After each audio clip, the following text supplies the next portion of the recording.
Najprej zaženemo Mimio notebook, ki bo sedaj naše platno, pisalo pa postane naša miška. Prav tako kot miška ima tudi pisalo dva gumba, ki simulirata levi in desni miškin gumb. Prva funkcija, ki vam bi jo radi predstavili, je pisanje. Na Mimio rodni vrstici, ki se v osnovi nahaja na levi strani našega delovnega polja, lahko pa jo poljubno premikamo in si jo postavimo kjerkoli želimo, izberemo svinčnik. S pomočjo svinčnika lahko nato pišemo po našem platnu.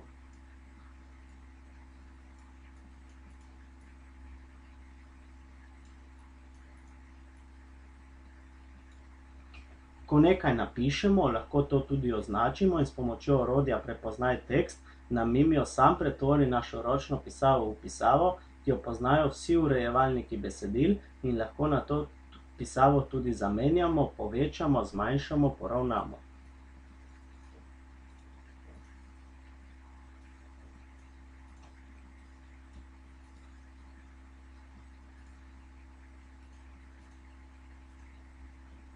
Druga zanimiva funkcija, ki jo Mimio ponuja na rodni vrstici, je highlighter ali označevalec teksta. Kot nam že ime pove, lahko na našem platnu s pomočjo markerja označimo karkoli želimo. Prilagajamo lahko tudi debelino markerjeve konice. V desnem kotu našega delovnega okolja najdemo koš za smeti, v katerega lahko odvržemo vse, česar ne bomo več potrebovali. Mimio programska oprema nam ponuja tudi geometrijske oblike, s katerimi lahko recimo tvorimo miselni vzorec.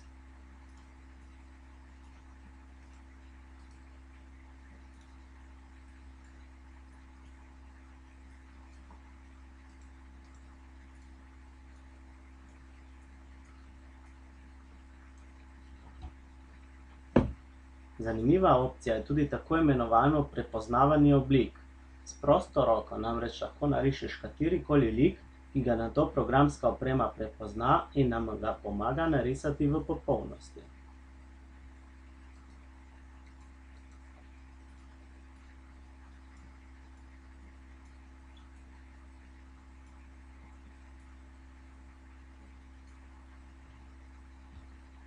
Pomemben del programske opreme je tudi galerija. V galeriji imamo spravljene slike, predloge in različne flash animacije, s katerimi si lahko pomagamo pri predstavitvah. Poleg tega ima Mimio tudi možnost dodajanja lastnih datotek v galerijo, s čimer si jo lahko prilagodimo povsem po lastnih željah. Pokazal vam bom zgolj en način uporabe galerije in uporabnosti datotek, ki jih najdemo znotraj le-te. V galeriji odpremo mapo Matematika in pod predlogami poiščemo koordinatni sistem in ga povlečemo v naše delovno okolje. Nato s pomočjo orodja za risanje geometrijskih oblik narišemo črto. Nato v galeriji v mapi Matematika poiščemo podmapo Merjenje. Za vihko multimedija poiščemo Protractor 180 in ga povlečemo v naše delovno okolje. Nato lahko zgolj s premikanjem merilnika odčitamo, pod kakšnim kotom smo potegnili črto. V našem primeru je to 60 stopinj. Zanimivi sta tudi funkciji Reveal in Spotlight. Reveal funkcija nam celotno projekcijo pokrije, sami imamo nato možnost vsebino počasi odkrivati od spodaj, od zgoraj, z leve ali pa z desne. Opcija Spotlight pa je uporabna za poudarjanje nečesa. Saj se zgolj tista vsebina, kjer postavimo Spotlight, prikazuje v normalnih barvah, vse ostalo je nekoliko zatemnjeno. Prenašanje in uporaba česarkoli s spleta še nikoli ni bilo lažje. Najprej odpremo naš brskalnik, kot bi ga odprli z miško.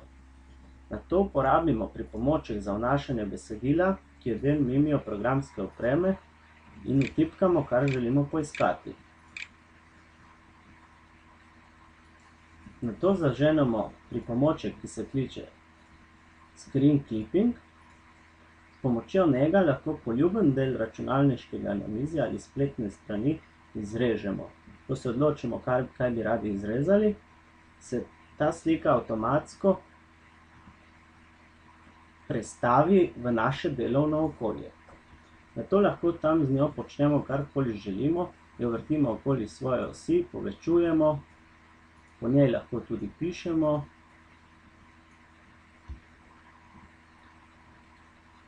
Če pa hočemo nekaj delati kar na spletni strani, pa zaženemo funkcijo Screen Annotation.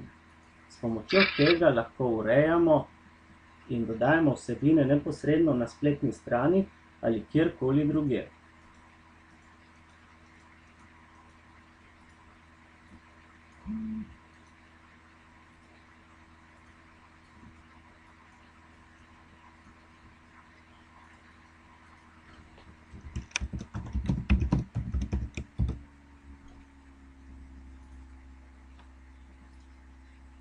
Ko funkcijo izklopimo, nam vse, kar smo pisali, izgine z zaslona in imamo pred sabo spet samo prazno spletno stran. Kljub temu pa se nam naše delo shrani v galeriji z datumom nastanka. Nato lahko to prenesemo v naše delovno okolje. Nenazadnje pa Mimio omogoča tudi snemanje predstavitev, saj ponuja snemanje vsega, kar se dogaja na zaslonu, poleg tega pa zna posneti tudi zvok. Posnete datoteke lahko predvajamo v kateremkoli video predvajalniku. Posnetki predavanj oziroma učnih ur so lahko zelo uporabni za učni proces. Učenci si namreč lahko šolsko uro ogledajo od doma še enkrat in se tako lažje učijo in snov lažje razumejo. Naj zgolj dodam, da je bila na tak način posneta tudi ta predstavitev Mimija, ki ste jo pravkar gledali. Hvala, ker ste nam dali priložnost, da vam na kratko in precej na splošno predstavimo